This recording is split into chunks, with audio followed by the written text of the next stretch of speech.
Selamat pagi anak-anak. Pada kesempatan hari ini, kita kembali lagi dalam pembelajaran pendidikan anti korupsi. Tema pembelajaran kita sekarang adalah nilai kejujuran berdasarkan kisah inspiratif. Sebelum memulai pembelajaran kita hari ini, mari kita hening sejenak, kita berdoa menurut agama dan kepercayaan masing-masing. Berdoa dimulai.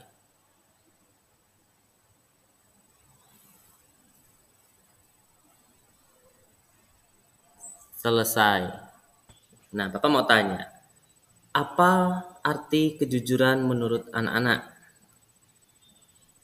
Iya, lalu kejujuran sendiri itu artinya adalah bersikap terbuka dan mengatakan apa yang sebenarnya. Maksudnya, anak-anak harus mengatakan sesuai dengan kejadian yang sebenarnya terjadi. Jangan dikurang-kurangi, jangan ditambah-tambah. Atau bahkan jika anak-anak mengatakan hal yang berbeda dengan kejadian sebenarnya, sikap itu sudah disebut dengan sikap ketidakjujuran. Maka yang diharapkan adalah anak-anak selalu terbuka dan mengatakan apa yang sebenarnya terjadi. Berarti perkataan anak-anak sesuai dengan tindakan yang dilakukan atau kejadian yang sebenarnya terjadi. Itulah yang disebut dengan kejujuran. Kejujuran berarti bersikap wajar dalam memperlakukan orang lain menurut standar kewajaran. Ya, seperti tadi Bapak jelaskan, jika memang terjadi, ya katakan yang sebenarnya terjadi. Itu yang disebut dengan bersikap wajar. Sikap jujur mengandaikan kita juga jujur dengan diri kita sendiri. Jadi, sebelum meminta orang lain untuk bersikap jujur kepada kita, hal yang harus kita lakukan adalah bersikap jujur kepada diri sendiri. Sehingga pada akhirnya kita dapat bersikap jujur kepada orang lain. Penyebab orang yang berlaku tidak jujur karena keinginan atau egoisme yang sangat kuat dalam diri sendiri. Jadi, ada orang-orang yang tidak bersikap jujur karena mereka memiliki keinginan atau memiliki sikap egois yang sangat kuat dalam diri mereka sendiri untuk kepentingan diri mereka.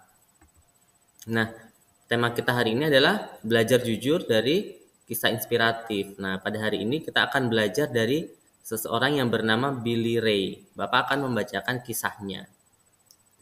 Billy Ray adalah seorang pengemis dan tunawisma yang berasal dari Amerika Serikat.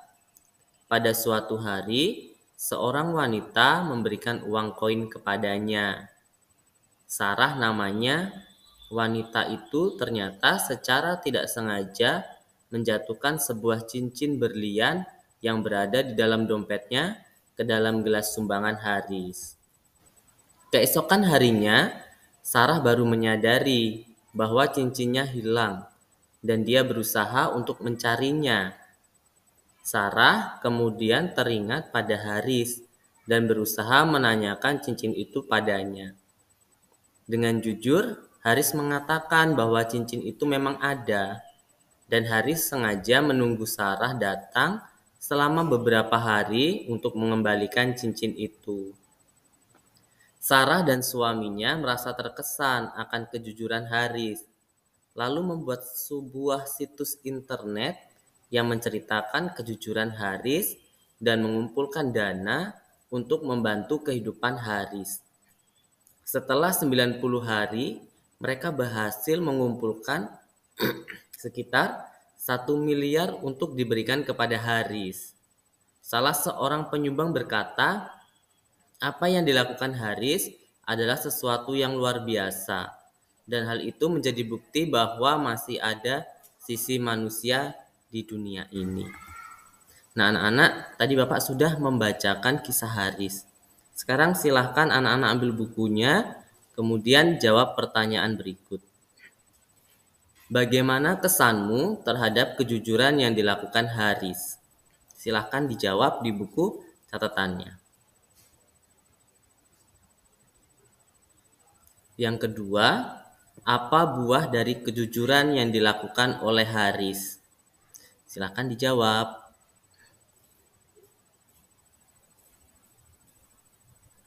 Anak-anak, kejujuran itu berarti memberikan sesuatu kepada orang lain apa yang menjadi haknya. Artinya, jika sesuatu itu bukan milik kita, kita tidak berhak untuk mengambilnya ataupun menggunakannya. Jadi, jika kita bersikap jujur, jika kita menemukan sesuatu atau menerima sesuatu yang bukan menjadi hak kita, jangan diambil, tetapi harus dikembalikan kepada sang pemiliknya. Kita harus bersikap jujur, karena sikap jujur selain sesuai dengan hati nurani, sesuai juga dengan kebenaran. Sikap jujur berguna untuk membangun kepercayaan dalam kehidupan bersama. Dengan adanya sikap jujur, maka dalam kehidupan bersama akan terjalin kepercayaan satu dengan yang lain. Nah, demikian adalah pembelajaran kita hari ini. Kelas kita sudah selesai. Untuk menutup perjumpaan kita, marilah kita berdoa menurut agama dan kepercayaan masing-masing. Berdoa dimulai.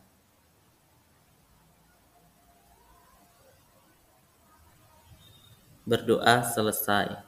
Terima kasih untuk pembelajaran hari ini. Tetap semangat belajar di rumah.